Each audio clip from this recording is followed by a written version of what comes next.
స్థానిక సంస్థ ఎన్నికల్లో పోటీ చేస్తారా నెక్స్ట్ వచ్చేవి? నేను నేను రాజకీయ నాయకుని కోసము ఇంకా దేనికోసం కాదు. నా టార్గెట్ అంతా వెనుకబడిన తరగతులు, వెనుకబడినటువంటి బీసీలు ఎవరైతే ఉన్నారో, ఆర్థికంగా ఉన్నోళ్ళు ఉన్నారు, ఓకే. అంగబలం ఉన్నోళ్ళు ఉన్నారు, కానీ తెగింపు లేని వాళ్ళు చాలా మంది ఉన్నారు. ఎస్. ఒక ప్లాట్ఫామ్ అనేది నిర్మాణం చేయాలా, ఒక మెజారిటీ ప్రజలను జాగృతం చేస్తూ రేపు వాళ్ళు నాయకులుగా ఎదగాలనేది నా తపన. మీరెందుకు ఎదగకూడదు? ప్రశ్నించే తత్వం ఉంది, గొంతు ఉంది. ఈ నాయకులు అనేటువంటిది ఇప్పుడు ప్రశ్నించేవాడు కాలం నిర్ణయిస్తుంది. నా వయసు 35 సంవత్సరాలు, నా వయసు 35 సంవత్సరాలు.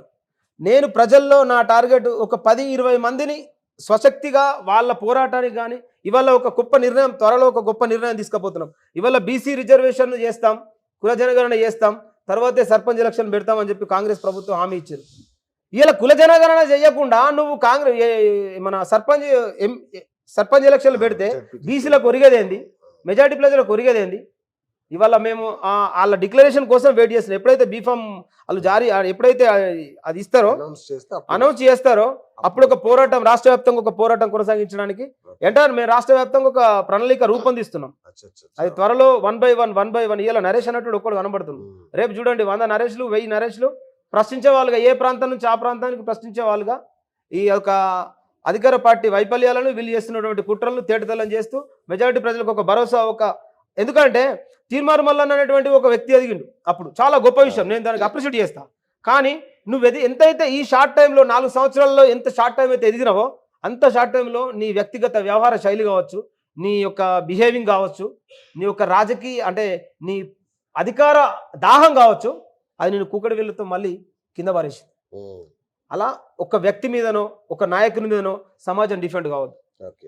వాస్తవాన్ని తెలుసుకోవాలా. ఇలా నేను చెప్తున్నా, నరేష్ అనేటోడు కరెక్టా రాంగా, వీడు ఏం ఆశించి చేస్తున్నాడు, నన్ను కూడా మీరు తెలుసుకోవాలి. అది ఇప్పుడు ఒక మాట నమ్మొద్దు. మీరు ఇప్పుడు ప్రతి ఒక్కటి ఉంది కదా, చరిత్ర అనేది తెలిసిన పుస్తకం. చరిత్రను త్యాగాలను నెమరేసుకుంటే నువ్వు కూడా ప్రశ్నించేవాడిగా తయారవుతావు. ప్రశ్నలు ఎప్పుడైతే ఎక్కువ మొలకెత్తాయో అక్కడ చైతన్యం విలపిస్తుంది. మీరు రాజకీయాల్లోకి రావట్లా.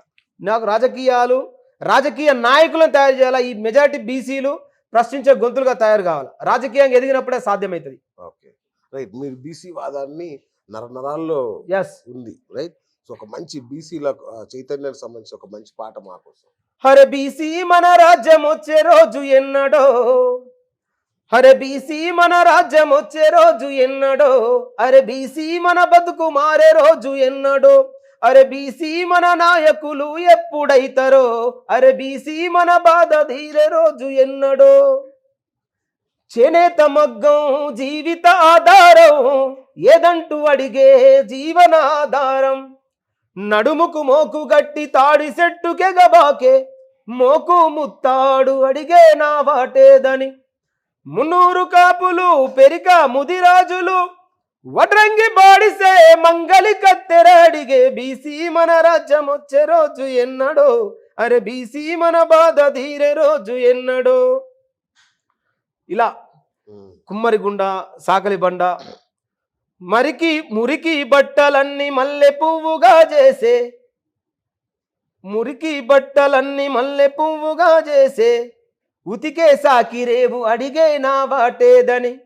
అంటే ఆ యొక్క కుల వృత్తులు ఒక పక్క ధ్వంసం అయిపోతూ ఉంటే నీ వాటా ఏంటి అని చెప్పి ప్రకృతి మీద ఇలా ఉన్నటువంటి ముదిరాజులు కావచ్చు, చేపలు పట్టేనా మత్స్య కార్మికులు కావచ్చు, ఇలా అందరూ అడుగుతున్నారు. కానీ బీసీలు ఇక్కడ ఏమైపోతుందంటే, జెండాలు పట్టే కాడ మనమే ముందు ఉంటున్నాం, దండాలు పెట్టే కాడ మనలే ముందు దోస్తున్నారు, విభజించి పాలిస్తూ మనల తెర్లు చేస్తున్నారు, విభజిస్తూ పాలిస్తూ మనల తెర్లు చేస్తున్నారు, బలిసిన నాయకులే రాజకీయం చేస్తున్నారు, మేమెంతో మాకంతా వాటా సాధిద్దామంటూ బీసీలు ఐక్యమై రాజ్యం సాధించాలి అనేది పాటలు.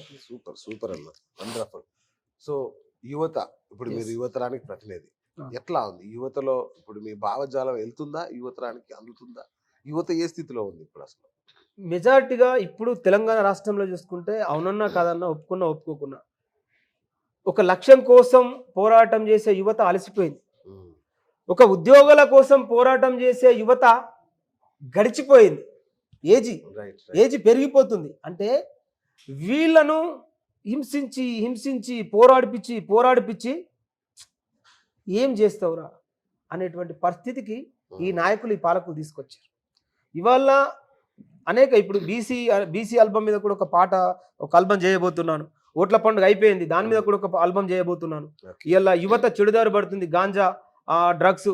ఇవాళ యువత మెజారిటీ ప్రజల్లో తెలంగాణ రాష్ట్రంలో చూసుకుంటే గంజాయి డ్రగ్స్ అనేటువంటిది మొత్తం పేటరైపోయింది. గ్రామాలలో, పల్లెలలో, పట్టణాలలో కూడా పేటరైపోయింది.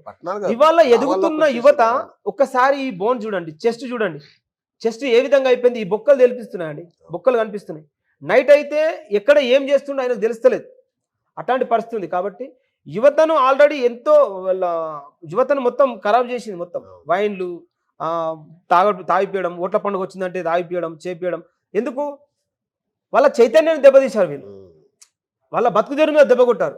మానసిక మస్తిష్క ఆరోగ్య స్థితిగతుల్ని చితలావతలం చేసి ఈ పార్టీ ఎంబడ తిరుగు, ఆ పార్టీ ఎంబడ తిరుగు, లేకపోతే ఈ కులాల మతాల ఈ ఘర్షణలో నేను ఇది నువ్వు అది అంటే గతంలో ఉన్నటువంటి పోరాట యోధులు కూడా ప్రజలకు ఏది కావాలో అది లేకుండా అనవసరమైన విషయాలన్నింటినీ రుద్ది వాస్తవాన్ని దూరం చేస్తూ అవసరం లేని ముచ్చట్లు తెర మీద చేస్తూ గొడవలకు దారితీస్తున్నాయి. కానీ దానివల్ల ప్రజాస్వామ్యం మాత్రం అప్పటి నుంచి ఇప్పటిదాకా ఇంకా భ్రష్టు పట్టిపోయే విధంగా ఈ దేశం, రాష్ట్రం, ఈ ప్రాంతం అంటే కొట్టుమిట్టాడుతూ ఉంది. దాని మీద ఉన్న పాట ఉందా? గతంలో సారా మత్తు మీద గతంలో రాష్ట్రం అది యువతరం మీద ఏమన్నా ఉందా? యువతరం మీద ఇప్పుడు త్వరలో ఒకటి ప్లాన్ చేస్తున్నారు.